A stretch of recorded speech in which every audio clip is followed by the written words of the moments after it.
You know, before I get into the the meat of this video, there's a few things that I need to say up front that will, of course, serve as the intro to this masterpiece.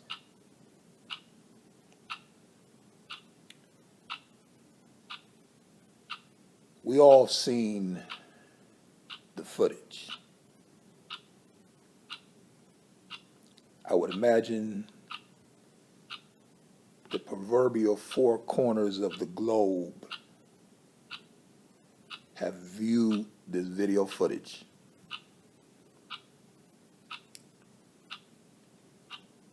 And the video footage that is in question that I'm talking about is the footage of one Stephon Clark's brother. We all seen it. Which, by the way, is the reason for the title of the video. You see the title of the video. And I'm going to tell y'all what I'm going to do. Because tomorrow is y'all's Easter, and y'all know how I do every one of y'all's major holidays. I produce one of my rabbit hole trilogies. And Stephon Clark, I believe his brother's name is Devontae. Don't quote me on that. I believe that's his name. But y'all know who I'm talking about. That brother that interrupted that city council meeting, he has been summoned to the hole. We got to address him in the hole. And videos that I had planned to do for y'all's Easter trilogy, I'm going to set those aside because I'm going to address this Negro in the hole. Now, this video here, as y'all know what it is. This is the politically correct version. This is the soft version. The hole is coming straight down the middle of the plate. Because there's a lot in that video footage. I don't think the video footage is only like 3 minutes. And I watched that video footage, I watched that 10 times. I played it once, watched it again. 10 times I've done that. And each time I watched that video footage, I became more embarrassed. And that is the reason why I decided I'm going to address this in the whole. You know what it is, Second Nature Like Breathing. If you want this Stephon Clark brother rabbit hole trilogy for y'all's Easter, send me an email, I'll send you the link.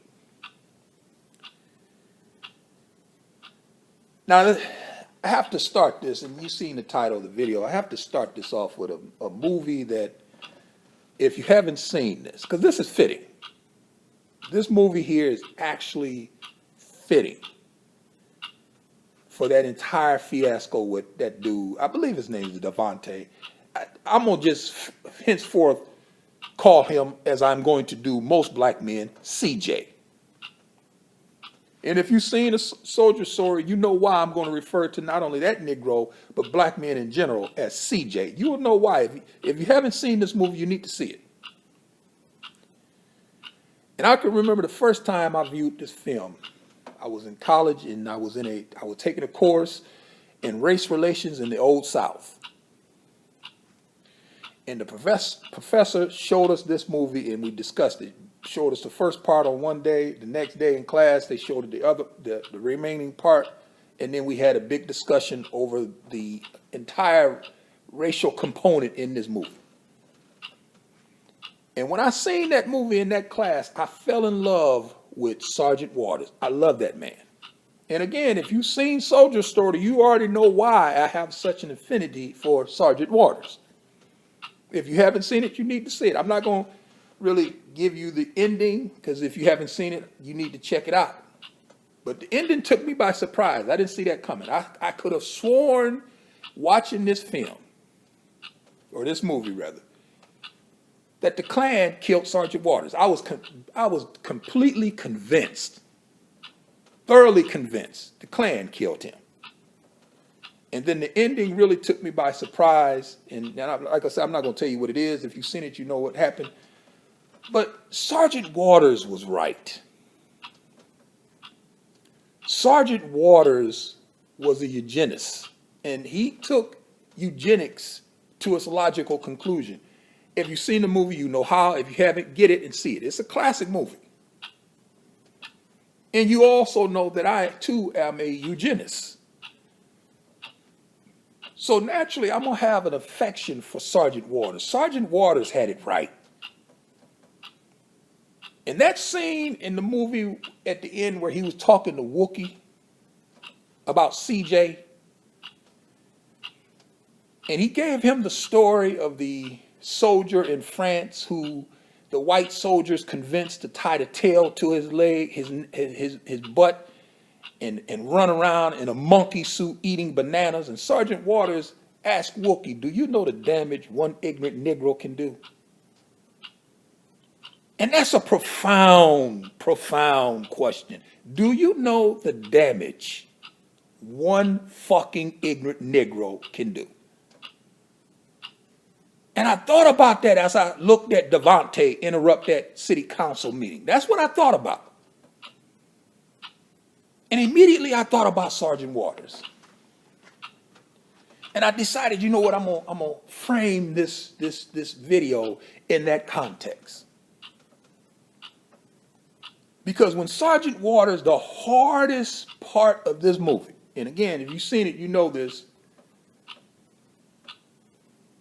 when he got CJ locked up,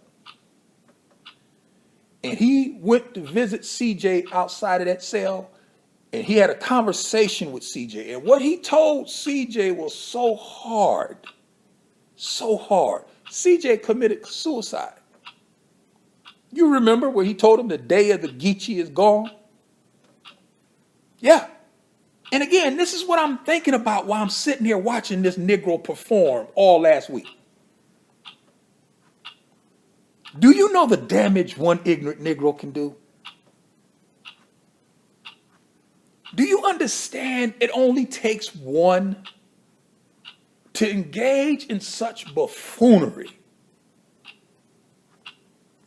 that it damages the entire race, sets the race back 500 years? And that's what that Negro did last week.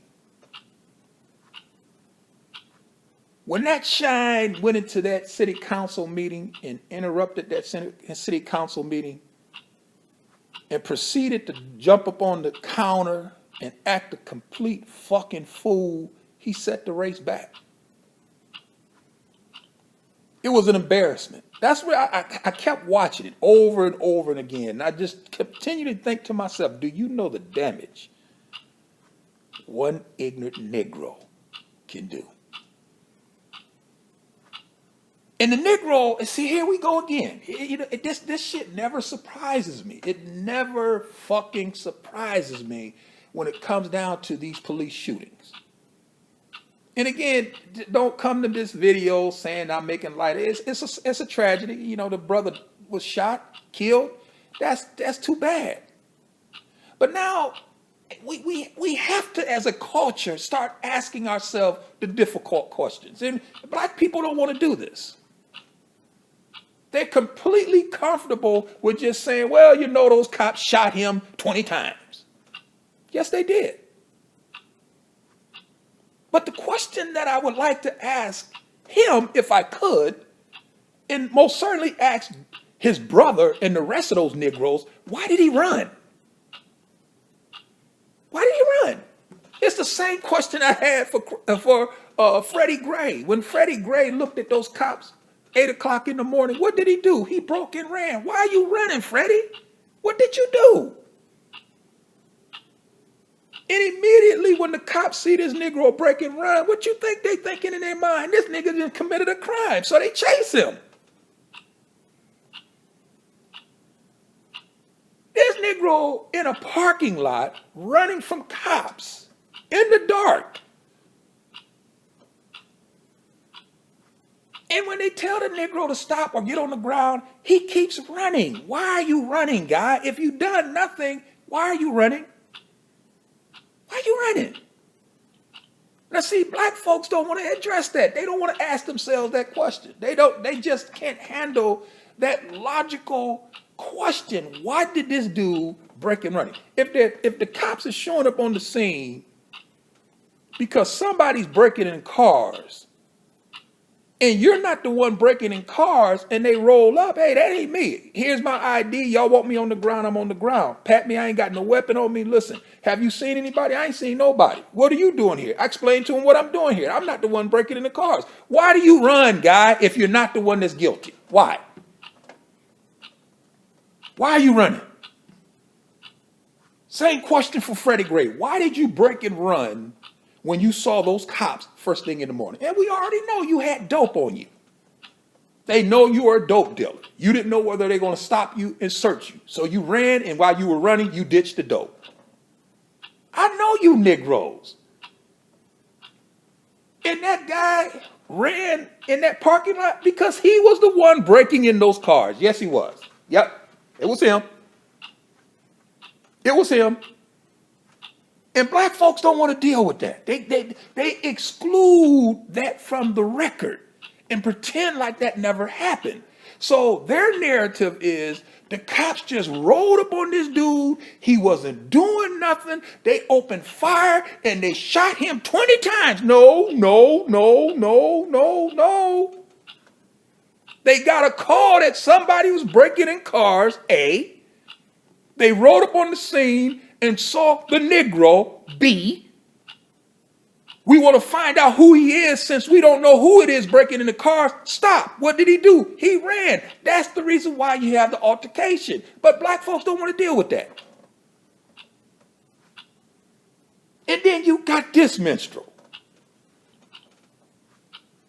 You have this minstrel. I mean,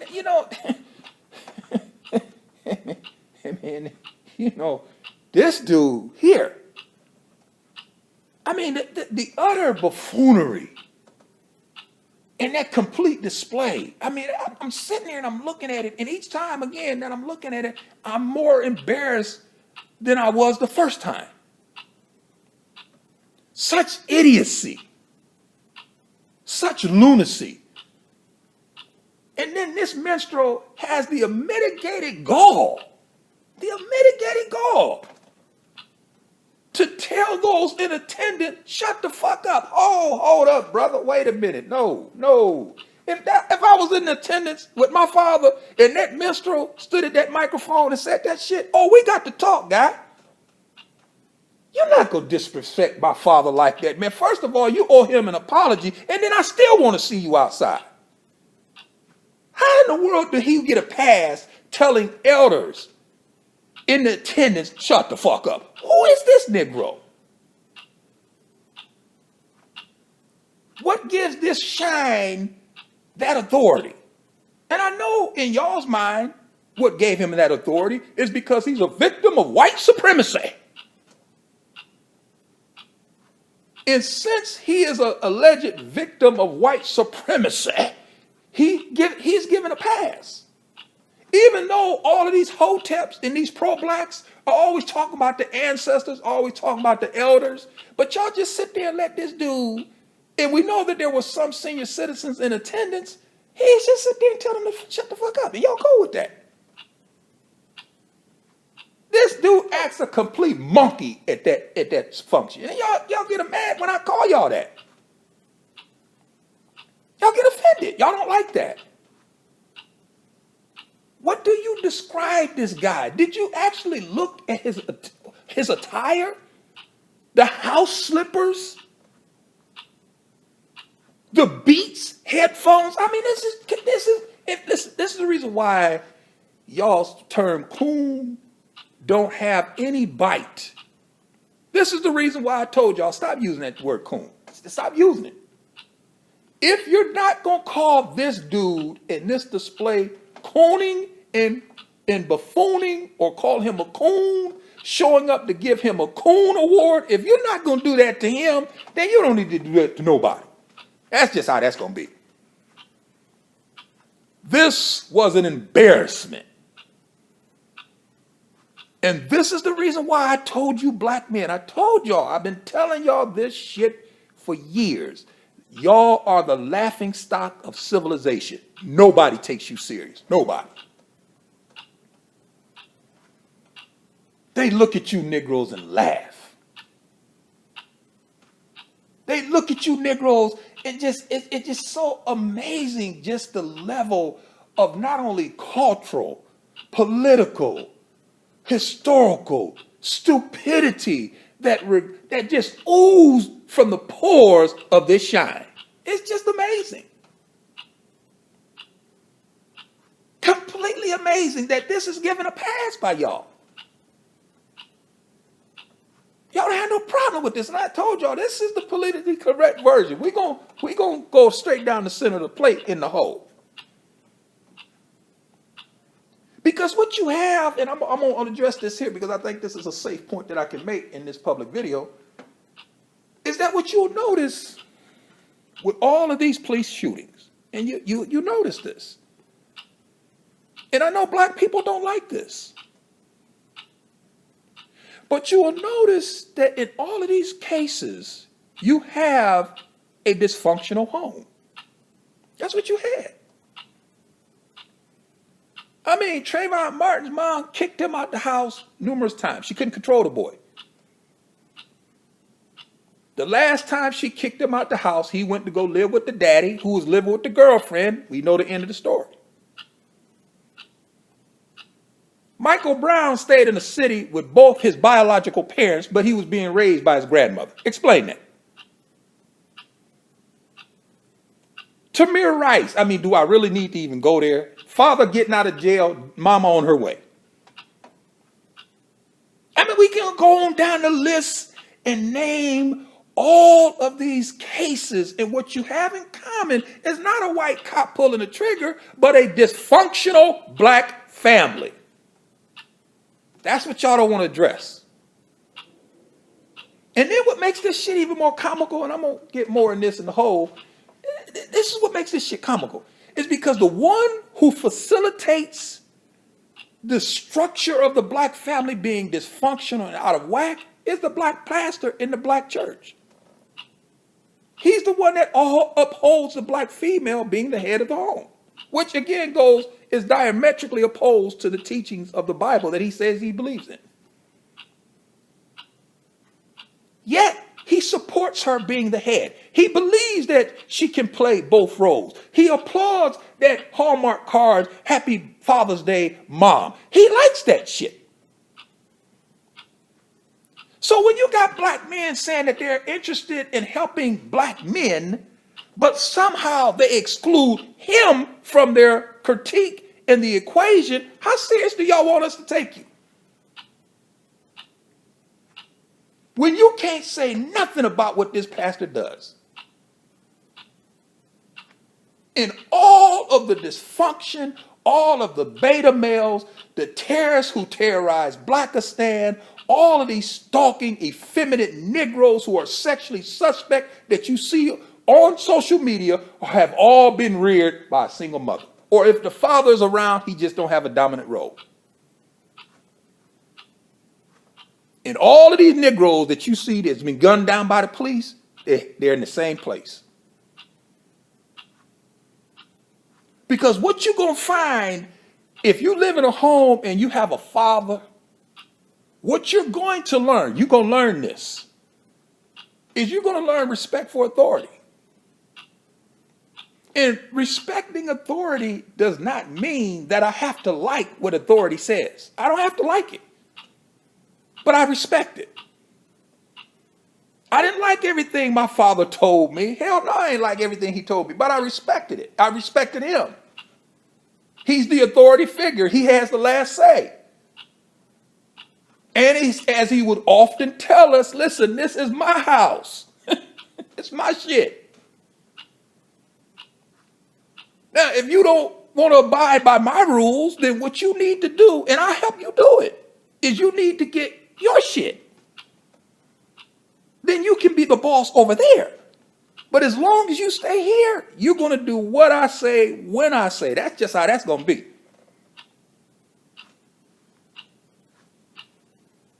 Just like there are no D's and F's in my house. No. Do not bring me home a report card with D's and F's. There are no D's and F's in my house. And you learn to respect that. Don't like it? Don't always have to agree with it? but you respect it. And that translate over into adult life. You ain't got to like everything that cop tells you to do. But when he has a loaded semi-automatic pointed at your black ass, that is not the time to engage in some kind of argument and debate. That is time to comply with what he's asking you to do. But because you Negroes, in this case here, has been reared by women, y'all think y'all gonna be able to, I'm gonna tell let everybody know what I got to say and I don't care. No, no, that's effeminate, dude. That's what your mother taught you. That you got to have the last word. When somebody got a weapon pointed at you, no, they have the last word. The first and the middle and the last word. But these Negroes don't understand this because they have no respect for authority. And why don't they respect authority? They have no doubt. They have no father. And this is the part of the equation that the Negro don't want to address. He don't want no part of that. So he would just stay camped out at the ongoing legacy of slavery, institutionalized racism, white supremacy, even though most of these Negroes are cohabiting with white women. I mean, Hollywood screenwriters cannot write this shit. Then you have this minstrel. Let's get back to him. I ain't done with him yet. I'm going to save most of it for the whole. Y'all know what it is. But then we had this minstrel here, who stands in that city council meeting. You got to catch this. And that minstrel said, hey,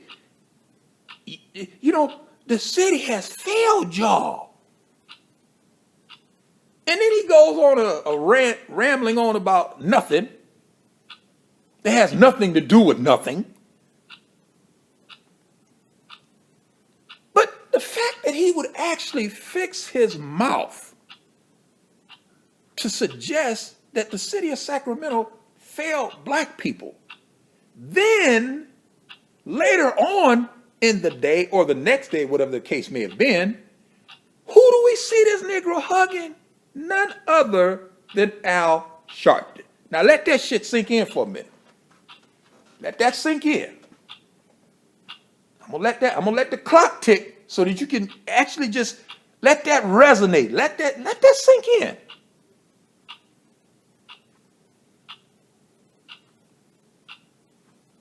This Negro said that the city failed black people. Said they failed black people. Excuse me. Then later on the next day, he's cuddled up hugging Reverend Al Sharpton. I mean, now, I know what the Negro gonna say because I know how y'all think. Like I told you, I know you Negroes like the back of my hand. Y'all can't fool me. So I know what y'all gonna say. Y'all gonna say, well, you did mention that the Negro was ignorant. Talking about Devontae, I believe that's his name. Stefan's brother. You did say that he was ignorant. So since he's ignorant, him hugging Reverend Al Sharpton, maybe he doesn't know the history of Al Sharpton like you do. Okay. I know that's what you're going to say. I know that. Because I know y'all. Y'all think y'all got a case now. No, you don't. Because Reverend Al, we don't even need to go to his failures of the past. His failures throughout history. We ain't got to go through all those. Reverend Al failed this brother right in this situation that he's in. So what you going to do about that? And again, I know y'all, so y'all going to say, well, how did he fail him? He came there, he preached the eulogy, he supported the family, he's bringing light to the situation. He ain't failed him. Reverend Al did his job. No, he failed this brother. And the fact that y'all don't know how he failed him means that y'all failures too. Because it should have been Reverend Al. If nobody else pulled this Negro's coattail and pulled him to the side and told him, listen, man, you making a fucking fool of yourself. Cut that shit out. Man, you bringing a negative light to the death of your brother. You want to honor your brother, stand tall and be a man. Don't act like a fucking savage. Oh. Let me back up. I was in the hole. If you want to bring honor and respect to your brother, then, stand up straight and be a man and have some dignity, brother. When you stand and speak, man, show some class, man. That sheds a positive light on your brother, man. Acting a fucking fool the way you were, that does nothing but take the focal point off of your brother, off of his death, and places it on you, which is partly where the Negro wanted it anyway, because that's y'all. That's y'all. Y'all love the drum major instinct. But Reverend Al should have been the one checking that dude, telling him, listen, man, no, that's not the way we handle this. Don't do that. Don't do that. So even if you don't want to deal with the failures of Reverend Al in the past, we ain't even got to deal with it. Reverend Al failed this Negro right in this situation that he's dealing with right now. And for that shine to sit there and say that the city of Sacramento failed black people, and he's hugging the failure of black people. He's literally hugging and kissing the failure of black people. Defies fucking logic. But this is y'all. This is black men. I told y'all are the laughing stock of civilization, man. Nobody takes y'all serious, man. They just don't. You Negroes can't control the economy in your own community. The people who exploit your community, you don't even want to address them. But you're on YouTube addressing people that you don't know who stay in completely different states, completely different time zones. You'll spend your time trying to address them. But the people in your local community that you can actually reach out and touch, you don't even address them. The Negroes who are actually running around sending me emails, trying to bicker and argue with me, wasting their time creating different email accounts to try to argue with me. And the reason why I say try is because you already know what I'm going to do. I'm going to block it. But the Richard Spencers, excuse me, the David Dukes, the Klan, all of these people who talk about y'all and say that y'all need to be shipped back to Africa, y'all a bunch of savages, y'all have done nothing. All of these people who say this stuff about y'all online, readily available, y'all don't even address them. Those cops who just shot this brother, ain't nobody trying to dig up no dirt on them. You black men ain't trying to post their address online. Y'all not going to find out what their children look like and put that shit in a video. No, the only people that's eligible for that shit is other black people, which make you Negroes cowards and the laughing stock of civilization. This is the reason why, nobody take you niggas serious, man. But let me back up, because I'm going to save all that for the whole. And y'all already know what it is. Second nature like breathing. If you want the Easter trilogy, well, I'm going to take this, I believe it's Devontae. I'm quite sure that's his name. Devontae. Ain't that something? Ain't that so fucking typical? Well, let me stop. Let me stop. Where I'm going to take Devontae in the hole. You know what it is. Send me email. I'll send you the link. Because at the end of the day,